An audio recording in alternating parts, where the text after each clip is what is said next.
నమస్తే అండి. Welcome to cook with Manju. ఇవాళ మనము బజ్జీ మజ్జిగ పులుసు ఎలా ప్రిపేర్ చేయాలో చూద్దాము.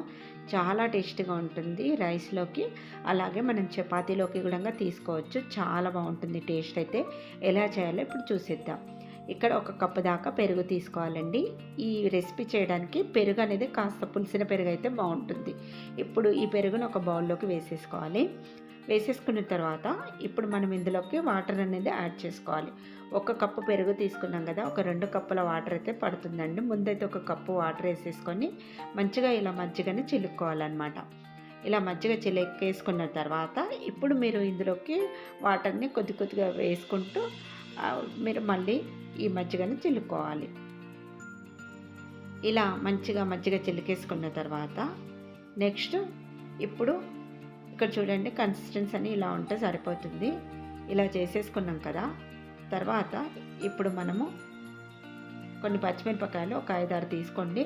ఒక వెల్లుల్లిగడ్డ కంప్లీట్గా తీసుకోవాలి, పొట్టు తీసేసుకోవాలి. ఇప్పుడు మిక్సీ జార్లోకి పచ్చిమిరపకాయలు, వెల్లుల్లి వేసుకోవాలి. వేసుకున్న తర్వాత ఇందులోకి ఆవాలు 1.5 టీ స్పూన్ దాకా ఆవాలు వేసుకోండి. వేసేసుకున్న తర్వాత బాగా మెత్తగా మిక్సీ పట్టుకోవాలి. ఇప్పుడు ఇలా మిక్సీ పట్టుకున్నాం కదా, మనం మిక్సీ పట్టేసుకున్న ఈ పచ్చిమిర్చి ఆవా పేస్ట్ని మజ్జిగలో వేసేసుకోవాలి.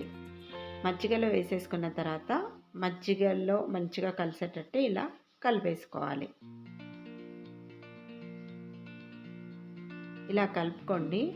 కలుపుకున్న తర్వాత నెక్స్ట్ కొంచెం గట్టిగా అనిపించిందంటే వాటర్ వేసుకోండి. వాటర్ వేసేసుకొని కలుపుకోవాలి. మరీ గట్టిగా ఉన్న కూడా బజ్జీలు మజ్జిగను పీల్చుకోవు, చూసుకొని వేసుకోండి. ఇప్పుడు ఇందులోకి 1 టీ స్పూన్ దాకా మనం సాల్ట్ యాడ్ చేసుకొని కలుపుకోవాలి. నెక్స్ట్ బజ్జీలు ప్రిపేర్ చేసుకుందాం. ఒక బౌల్ తీసుకొని ఇందులోకి 1 కప్పు దాకా శనగపిండి తీసుకోవాలి. తర్వాత ఉప్పు ఒక 1/2 టీ స్పూన్ వేసుకోండి, లేదంటే 1/4 టీ స్పూన్ వేసుకోండి. తర్వాత కొంచెం కారం, ఎందుకంటే మనం మజ్జిగలో వేసాం కదా, ఉప్పు కారం కాస్త తగ్గించే వేసుకోవాలి. నెక్స్ట్ నేను ఇక్కడ ధనియాల పొడి వేసుకున్నాను, తర్వాత అల్లం వెల్లుల్లి పేస్ట్ వేసుకున్నాను. తర్వాత కొంచెం పసుపు యాడ్ చేసుకోవాలి. వేసేసుకున్న తర్వాత బజ్జీలు మెత్తగా రావడానికి ఇందులోకి కొంచెం వంట సోడా వేసుకోండి.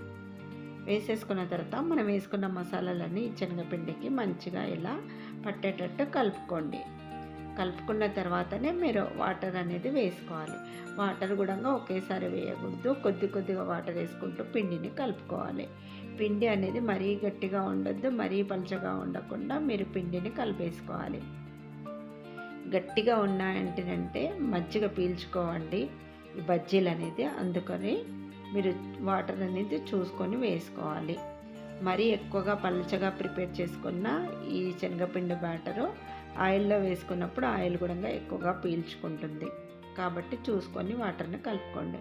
అండ్ బజ్జీలు వేసేసుకుందాము. బజ్జీలు వేసుకునేటప్పుడు కూడా బాగా పెద్ద సైజులో వేయొద్దు, చిన్నగా వేసుకోవాలి. మనం కుకింగ్ సోడా వేసుకున్నాం కదా, బాగా పొంగుతాయి అన్నమాట. కాబట్టి కొంచెం చిన్న సైజుల్లోనే బజ్జీలు అనేది వేసుకొని వెంటనే తీసేయకుండా మంచిగా ఫ్రై చేసుకోవాలి. అటు ఇటు తిప్పుకుంటూ ఇలా మంచిగా వేపుకోవాలి. ఇలా వేగిన తర్వాత వీటిని తీసి ఒక ప్లేట్లోకి పెట్టేసుకొని మిగతా శనగపిండితో కూడా ఇలా బజ్జీలు వేసుకోవాలి.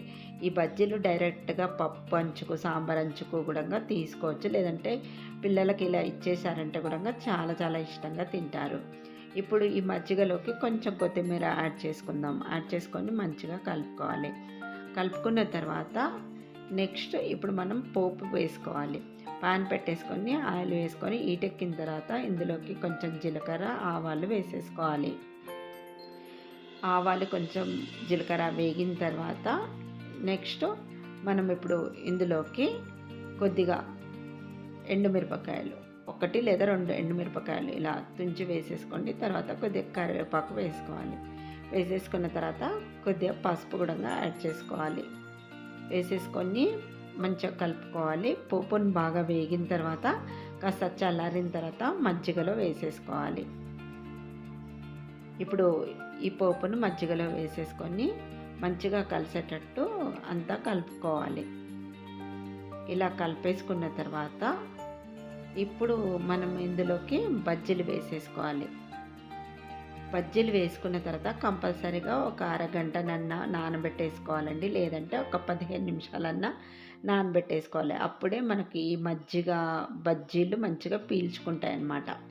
అండ్ మనం ఇది బాగా వేడి వేడి అన్నంలో కాకుండా కాస్త చల్లారిన అన్నంలోనే వేసుకొని తింటే టేస్ట్ అనేది చాలా బాగుంటుంది. ఇక్కడ చూసారు కదా, ఇలా ఒక 15 నిమిషాలు నానబెట్టేసుకోండి. చాలా చాలా టేస్ట్‌గా ఉంటుందండి. ఒక్కసారి అయితే మీరు ట్రై చేయండి. బాగా నచ్చుతుంది మీకు అందరికీ గూడంగా. మరి ట్రై చేసి ఎలా వచ్చిందో నాకు కామెంట్ రూపంలో తెలపండి. మరిన్ని ఇంట్రెస్టింగ్ వీడియోస్ కోసం ప్లీజ్ నా ఛానల్ని సబ్స్క్రైబ్ చేయండి. అలాగే లైక్ ఇవ్వడం మర్చిపోకండి. ప్లీజ్ అండి నాకు సపోర్ట్ చేస్తూ ఉండండి. Thanks for watching my video.